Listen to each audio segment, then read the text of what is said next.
Welcome to all of you, dear students. Today we will discuss about lesson number 8. It's about evolution of the English language. Well, in this lecture we will discuss about different evolution of the English language, different stages, the early old English and the middle English periods, and the grammatical categories and the inflection as well. We'll also discuss about the inflections and different aspects of grammatical categories as well. Well, there are certain changes that caused the language due to generation to generation. We'll also discuss all the aspects regarding this with the changing of generation to generation as well. Well, the knowledge of language is a doorway to wisdom. It's about Roger Bacon. He said in 18th century. If we discuss about the different perspective about the English period, then there are three different periods. First one is the Old English, second is Middle English, and the third one is the Modern English. And the Modern English contains further two categories. First one we can say that Early Modern English, and the second one is the Late Modern English. We will discuss all the aspects of these evolution one by one. First of all, we discuss about the Old English. Old English, basically it's a descendant of the German language and spoken by the Angles and the Saxons as well. If we discuss the history, that it started from the 5th century AD, and Angles and the Saxons, Germanic tribes, invaded the Britain and reunited, became Anglo-Saxons. Well, reunited became the Anglo-Saxons. And next one is there we discuss about their language is English, from the starting, in which was there the word English originated, and that in the period the circa 890 AD, and Anglo-Saxon invaded land, called it Anglo. Anglo mean land, and called the England, the meaning of land. Now we can say that the English language basically originated from England, we can say that. Well, there are different categories and different causes, and that relates to the old period. First one is the migration. The Irish missionaries came to England, and they brought the Latin alphabets. And the second one is the Roman invasion, and 597 AD Roman invaders, that's Augustine, attempted to Christianize the England and established kingdom all over the England. And the results was that the Latin alphabet became the basis of English alphabet. The Roman spread and popularized English throughout England. The Middle English started from 11th century to 15th century. If we discuss about the history of the Middle English, the Normans who spoke French invaded the England, and the royalties and the government officials began speaking the French. English became language of the poor, that relates to peasants, butchers, maids, servants, also the language of poets and waiters. The English children became bilingual due to invasion of different tribes and different people, just like the French, Germanic, and other people as well. And the material written in English became very scarce, and the many French words were borrowed, just like tax, estate, trouble, duty, pay, table, boil, serve, roast, dine, religion, savior, pray, and trinity. French was England's official language up until the beginning of 14th century. Now we discuss about the modern English that started from 15th century to present. There are two types. First one is the early modern English that started from 15th to 18th century, and the late modern English that started from 1800 to date to today.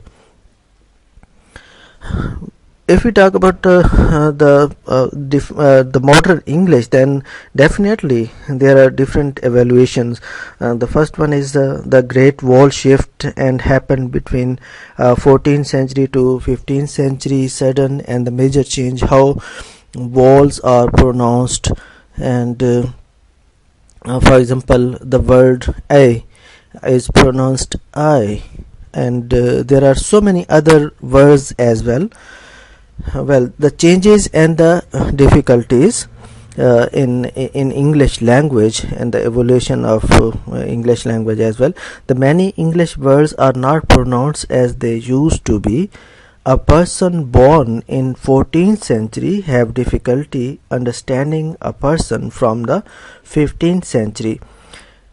Very careful listening and analysis of written documents were done for better understanding. Here is the example. House and mouse used to rhyme with moose. Late modern English began in the 18th century and is the English that we speak today, same as early modern English, but has richer vocabulary. The British Empire colonialized many nations, and the words were borrowed, just like pajamas, shampoo, and Hindi tycoon from Japanese, and there are so many other words as well. You can study in the upcoming lecture just relating to the English vocabulary. Other words have Latin or Greek roots, just like that biology and oxygen. In World War I and World War II, a lot of words that emerged due to the usage of the army and the soldiers. Here are some examples, just like radar, camouflage, and blockbuster, and strip, and spread head, and vice versa. Well, we talk about the language change. Language is always changing. Languages are not permanent. It changes time to time due to different factors. We discuss all the factors one by one.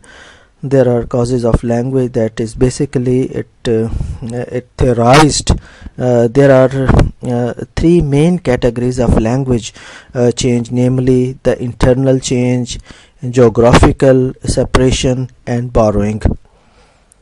If we talk about the geographical separation, it is evident that the geographical factor is one of the causes of several dialects within the language. When people use to convey the meaning or convey the message in one language to another language in different areas, then the language becomes a dialect, and that relates to a geographical separation. The next one is how and why does language change. There are definitely different things that are involved in the changing of the language, that language learning, language contact, social difference, and social contact as well, and natural processing and the usage of the natural language. Well, if we talk about the language learning is transformed as the transmitted from one generation to the next generation, and each individual must recreate a grammar and lexicon based on input received from parents, older siblings, and other members of the speech community. If we talk about the language contact, then migration and conquest and the other bring speakers of one language to contact to another language, another world of individuals and the speakers into the one language. And some individuals will become fully bilingual as children, and due to the bilingual aspect, if we talk that it means that the one person that uses the two languages, the one is the native language and other is the second language. The social and the social differentiation is also another factor, and social groups adopt distinctive norms of dress and gestures, body language, verbal and the non-verbal language, and the language is a part of the package. And linguistic distinctiveness can be achieved through vocabulary and the slang and the jargon and the different technical vocabulary and the pronunciation as well. Well, there are natural processes in the usage of the language, and the rapid or the casual speech naturally produces, and its processes such as repetition, particularly cases may become the conventionalized and therefore produced even in slower or more careful speech. It is conventionalized because it passes through the one generation to another generation, that it's a natural process, we can say that.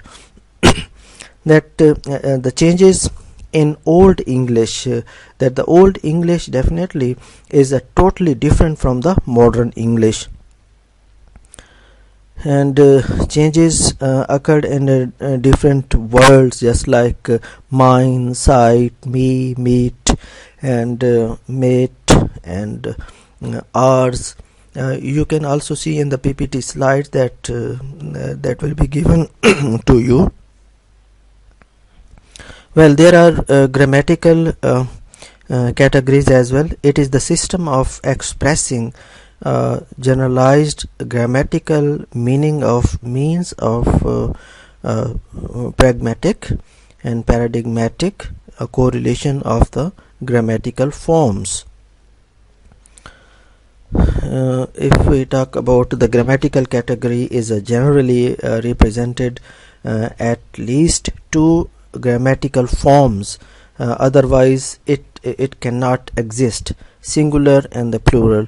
Grammatical category is a unit of grammar based on a morphological opposition and of grammatical meanings presented in a grammatical forms. Grammatical category may be influenced by lexical meanings. Well, lexical meanings are concrete. On the other hand, grammatical meanings are abstract. Grammatical meanings explicitly and implicitly we can discuss that it's a lexo-grammatical meaning of countability, that non-countability of nouns. And another form is the grammatical form is the sum total of all the forms and all the formal means constantly implied to render this or that grammatical meaning, that relates to morphemes and synthetic forms and grammatical word combinations. There are types of experiencing the grammatical meaning, and there are different things that are involved, that is inflections, and relates to the we can say there are some example, just like actor and actor is just like studying, and the sound alteration, and in sound alteration the example is just like mouse, mice, mat. And analytical type, we can say that extra elements which help to form language phenomena have finished, and the suppletive formation that relates some special forms with substitute missing forms, good, better, best. There are types of appositions were established in the phonology. You will also study in detail the phonology and the phonetics in next semester. And in phonological categories, definitely changes were occurred in the old period of English and old evolution of English, and that relates and that changes time to time. Well, we discuss about the inflections. Inflection is a variation in the form of a word, typically by means of an affix that expresses a grammatical contrast which is obligatory for the stems word class in some given grammatical context. Well, what is inflection? You already studied in the previous lectures about inflection in the morphemes and the phonemes as well. Inflection, that is relates to variants, roots, and the causes that how and why occurred. Well, how performs and performing and performed. The word is just like the performs, performing, and the performed. This is a type of inflection. Well, if we talk about the regular and irregular inflections, just like cats, guitars, hats, tables, chairs, doors, windows, adding suffix s to a noun roots is the regular and method of forming a plural. Forms of pronouns and determiners, just like open classes, and determiners just like noun, adjective, verb, adverbs, and just pronouns combine a singular plural and contrast with the unique to between subject and the non-subject forms. Form of verb, just like third person singular, and the past tense, and the progressive participle, and the perfect or progressive participles, and the basic forms. Well, the forms of adjectives, these are also were found in the Old English, and you will be given the handouts as well regarding these all these aspects as well. Many English adjectives exhibit three forms of example, just like that. Here is the example: grass is green, the grass is greener now than is winter, the grass is greenest, and early summer. These are the examples. Other adjectives with the similar forms, you can see that happy, happier, happiest, and long, longer, longest, pure, purer, purest, and there are good, better, best. These are the examples. Well, you will be given the assignment regarding this lecture. Hope you will find it very easy, not so difficult, because all these things are already mentioned in all the previous lectures.